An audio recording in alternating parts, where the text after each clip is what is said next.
ಒಂದು quarter final, semifinal, final ಇದೆ. So ಈ ಒಂದು ನಾಟಕದ ರಚನೆ, ನಿರ್ದೇಶನ ಹಾಗೂ ಸೂರಜ್ ಪಾತ್ರದಲ್ಲಿ ನಾನು ನಿಮ್ಮ ಪ್ರೀತಿಯ ಭೀಷ್ಮರಾಮಯ್ಯ.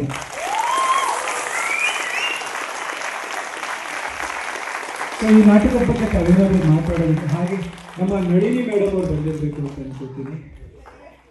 Madam thank you madam. ಸ್ವಲ್ಪ ಫೋನ್ ಬಿಟ್ಟು ಮೇಡಮ್ ತಮ್ಮ ಅನಿಸಿಕೆ.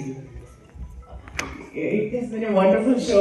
ಅಂಡ್ ನಾನು ನಾಟಕಗಳನ್ನ ತುಂಬಾ ಕಡಿಮೆ ನೋಡಿದ್ದು. ಅಂದ್ರೆ ನಾನು ನಾಟಕಗಳನ್ನ ಆರ್ಗನೈಸ್ ಮಾಡಿ ಚಿಕ್ಕಮಂಗ್ಳೂರಲ್ಲಿ ಒಂದಷ್ಟು ಕೆಲಸ ಮಾಡಿದೆ. ಬಟ್ ಇವತ್ತು ನಿಜವಾಗ್ಲೂ ಮನ ತುಂಬಿ ನಾಟಕವನ್ನ ಸವಿದಂತಹ ಒಂದು ಏನೋ ಹೃದಯ ಸ್ಪರ್ಶಿ ಅನುಭವ. ಪ್ರತಿಯೊಬ್ಬ ವ್ಯಕ್ತಿಯಲ್ಲೂ ಒಂದು ಮಗು ಇರುತ್ತೆ. ಆ ಮಕ್ಕಳನ್ನ ಅಂದ್ರೆ ನಮ್ಮ ಒಳಗಿನ ಸಂಸಾರದೊಳಗಿನ ಇಬ್ರು ಮಕ್ಕಳನ್ನ ಇವರು ಮತ್ತೆ ಒಂದು ಮಾಡಿದ್ದಾರೆ ಅಂತ ನನ್ಗೆ ಅನ್ಸುತ್ತೆ. ತುಂಬಾ ಒಂದು ಯಾಕಂದ್ರೆ ನಾನು 15 ವರ್ಷ ನನ್ನ ಮದುವೆ ಆಗಿದ್ದು ಹೊಸ ಏನು ಪುಟ್ ಹೆಜ್ಜೆಗಳನ್ನ ಇಟ್ಕೊಂಡು ನಾವು ಕಿತ್ತಾಡ್ತಾ ಇದ್ವಿ. ನಾಯಿ ಕಿತ್ತಾಡ್ದಂಗೆ ಅಲ್ಲಿ ಕತ್ತೆ ಕಿರುವ ಎಲ್ಲ ಬರ್ತಾವೆ ಅಲ್ಲಿ ಸಂಸಾರ ಅಂತಂದ್ರೆ. ಹುಲಿ, ಚಿರತೆ, ಎವ್ರಿಥಿಂಗ್ ವಿಲ್ ಕಮ್.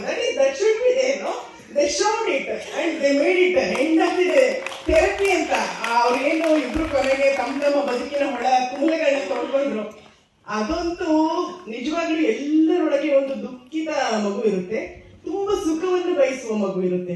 ಅದೆರಡನ್ನು ಅವ್ರು ಓಪನ್ ಅಪ್ ಆದ್ರಲ್ವಾ, that should happen with us. ಅವಾಗ ನಮ್ಮ ಸಂಸಾರಗಳು ಸುಖವಾದ ಸಂಸಾರಗಳಾಗುತ್ತೆ. ಧನ್ಯವಾದಗಳು.